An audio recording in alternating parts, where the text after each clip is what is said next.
Open the floodgates of heaven. Let it rain. Let it rain. Open the floodgates of heaven and let it rain. Please let it rain. Open the floodgates of heaven. Let it rain. Please let it rain. Shalom bien-aimés, nous vous saluons dans le beau et précieux nom de notre Seigneur Jésus. Nous tenons à vous signifier que nous vous aimons et nous vous encourageons à méditer la parole de Dieu.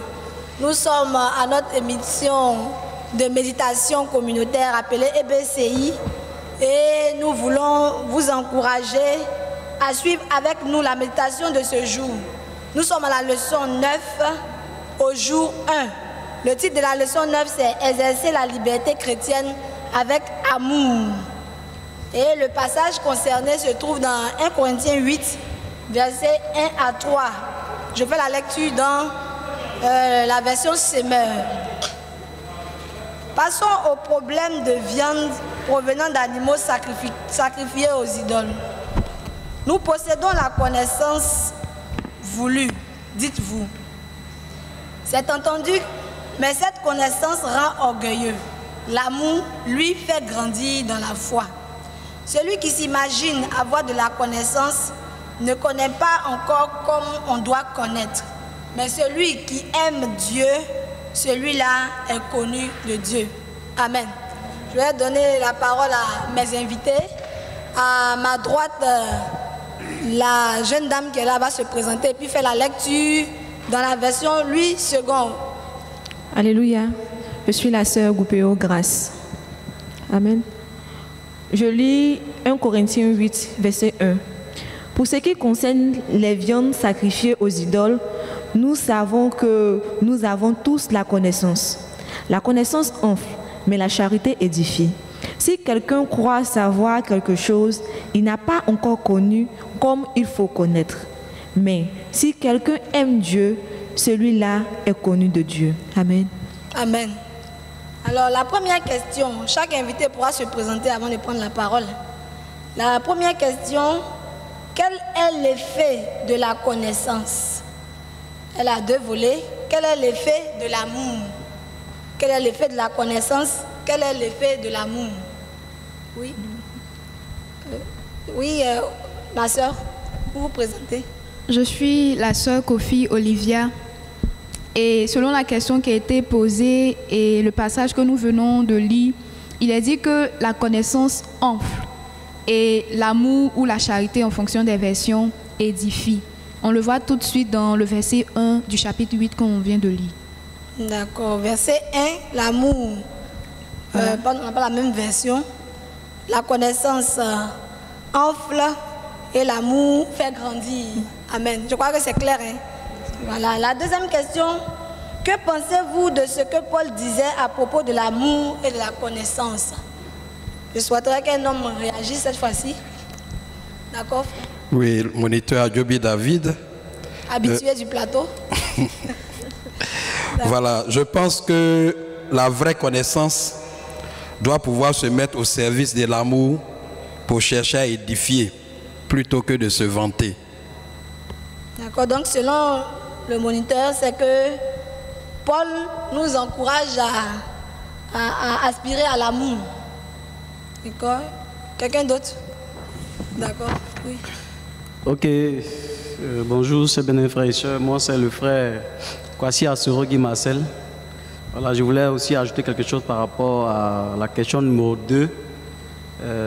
Qu'est-ce que nous pensons de ce que Paul disait à propos de l'amour et de la connaissance? Ici, nous rappelons que Paul a dit ceci, que la connaissance rend orgueilleux et l'amour fait grandir dans la foi. Amen. Donc, nous pensons, pour ma part, que c'est une chose excellente parce que il y a certaines personnes qui pensent que ce qu'ils connaissent est au-dessus de toute chose. ou bien ce qu'ils connaissent est la meilleure des choses. Alors que notre Dieu, la Bible dit que c'est le maître de toutes choses. Donc c'est mieux ou c'est préférable, c'est encore plus intéressant de pouvoir aimer Dieu. Et si on aime Dieu, ce Dieu-là vraiment nous permettra aussi de connaître vraiment tout ce qui est de la connaissance, et pardon, nous donnera toutes les connaissances absolues, voilà, du monde.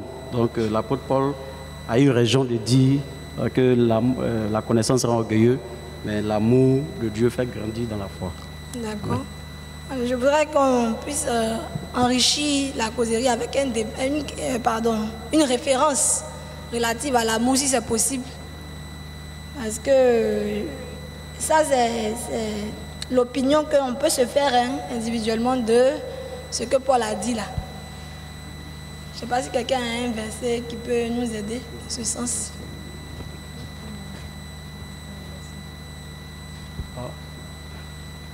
Oui. Bon, j'ai oublié un peu la référence concernant l'amour. On va s'y mettre ensemble. Qui dit que l'amour c'est tout. Peut-être l'amour supporte tout, l'amour. Voilà, c'est dans le psaume de l'amour de l'apôtre Paul. Voilà. 1 Corinthiens 13, verset 7. 1 Corinthiens 13, verset 7. Voilà, je pense qu'on peut avoir aussi des éléments sur vraiment tout ce qui est ce paquet-là de l'amour. Amen, amen, amen. En fait, c'est cela aussi que je voulais en venir, pour montrer la supériorité de l'amour à la connaissance. On avance. La question numéro 3 nous dit, comment est-ce que l'amour peut édifier quelqu'un?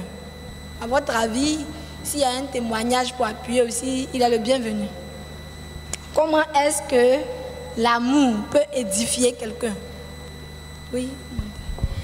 L'amour, pour moi, peut édifier dans le sens où l'amour travaille à contribuer au bonheur des autres. L'amour véritable se met au service des autres pour les aider à avancer et non à les détruire.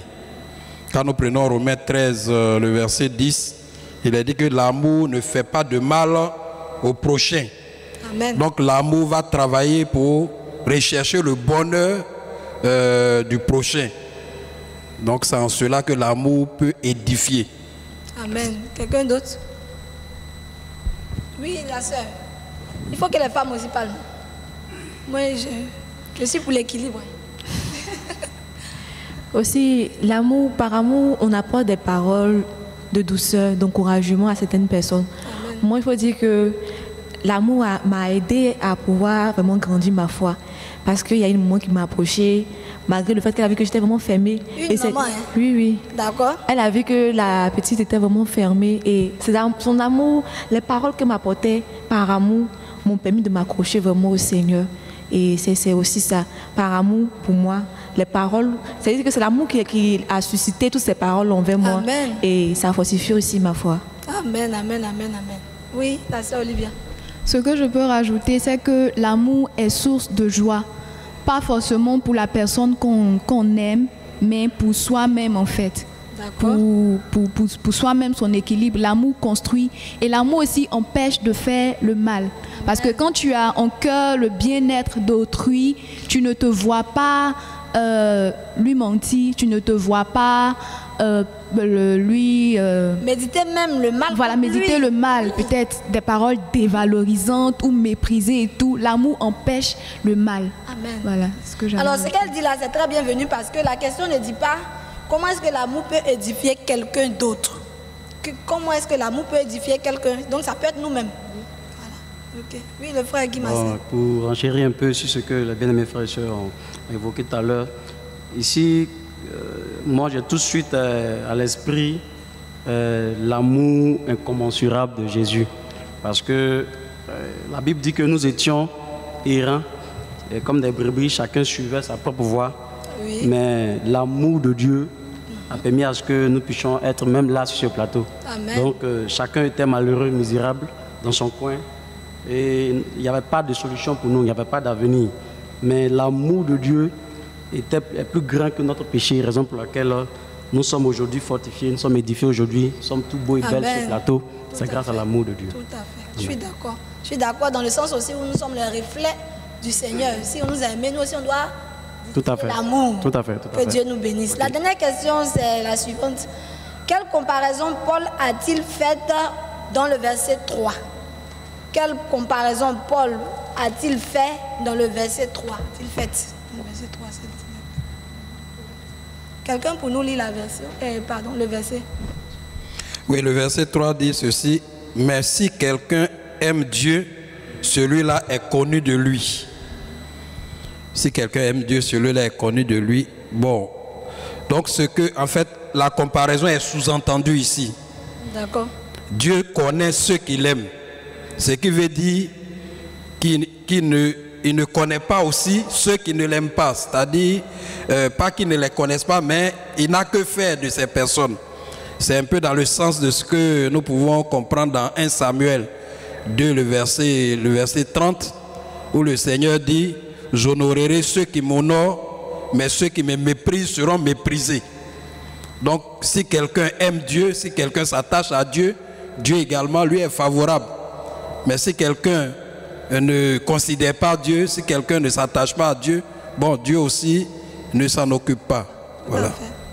Alors, on va faire un dernier tour de parole. Si vraiment, si les uns sont intéressés, oui, on va venir à vous. La sœur Olivia. D'accord, moi je veux revenir par rapport à la question de quand on parlait de l'amour. Je voulais dire, l'amour ici dont on parle, c'est de l'amour vrai. Et nous, en tant que chrétiens, cet amour-là doit venir en fait de notre Seigneur, lui qui est le modèle, lui qui a manifesté l'amour parfait. Parce que le plus souvent, on est déçu parce qu'on attend quelque chose, on aime en attendant quelque chose en retour. Si je lui dis bonjour en retour, il va me dire bonjour. Si je lui dis merci en retour, il va me dire merci. Si je lui donne une igname aujourd'hui, demain, il va me donner une igname. Donc, on attend quelque chose. Et quand ça ne vient pas, on est frustré. En fait. Voilà, on est frustré. Et là, c'est pas de cet amour-là dont on nous parle. C'est d'un amour désintéressé, d'un amour qui ne s'attend à rien. On s'offre simplement parce qu'on le ressent au fond de nous. Voilà. Amen. Et la question 4, qu'on a vu sur la question 4. La question 4, quelle comparaison Paul a-t-il fait dans le verset 3? C'est pareil à ce que le moniteur a dit. Ok. Voilà. La sœur Grâce.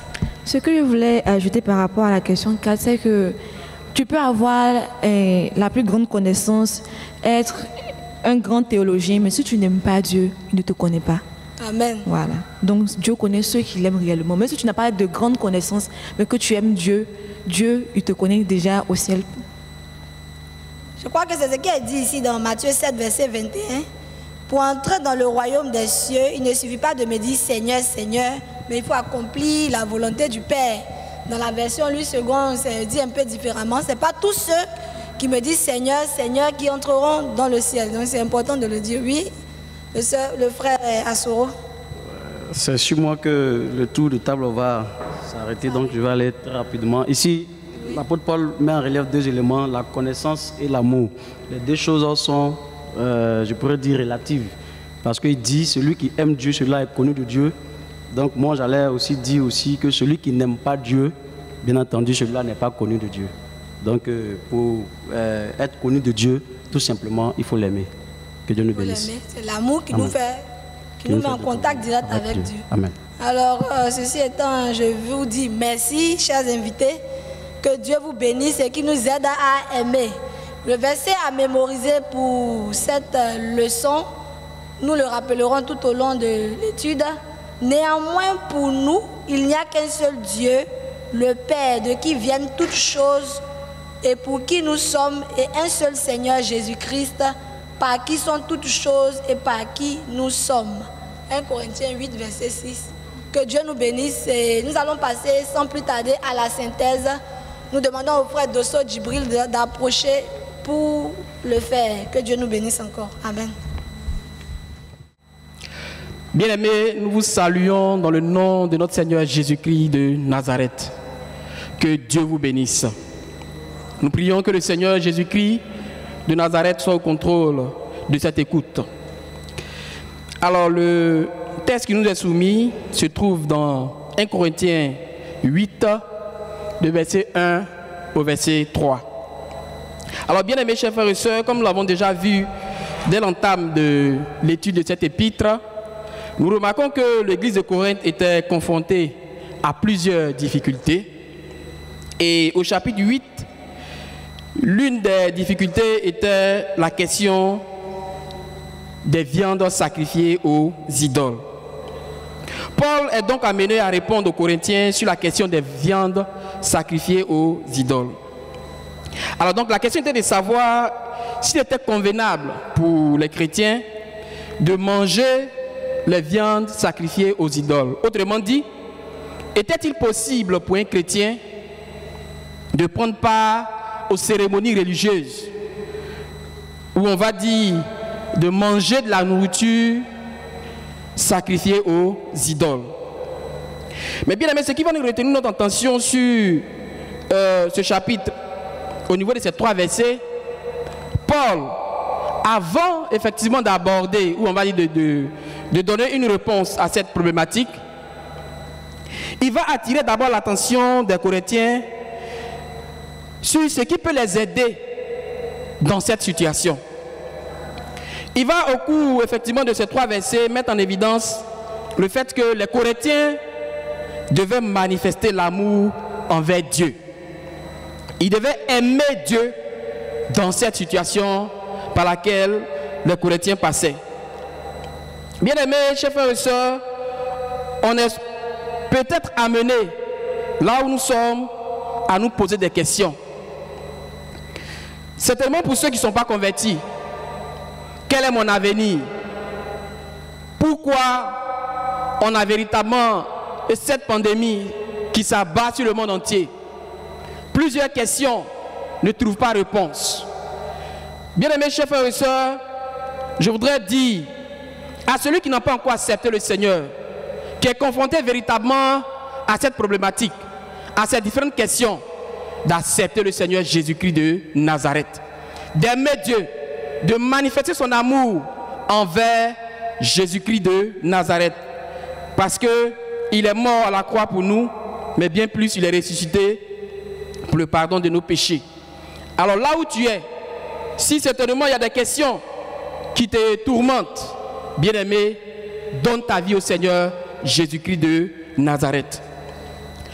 Alors je vais terminer par un élément important que Paul a relevé au niveau du verset 3, lorsque Paul dit « Mais celui qui aime Dieu, celui-là est connu de Dieu. » Bien-aimé, celui qui aime Dieu,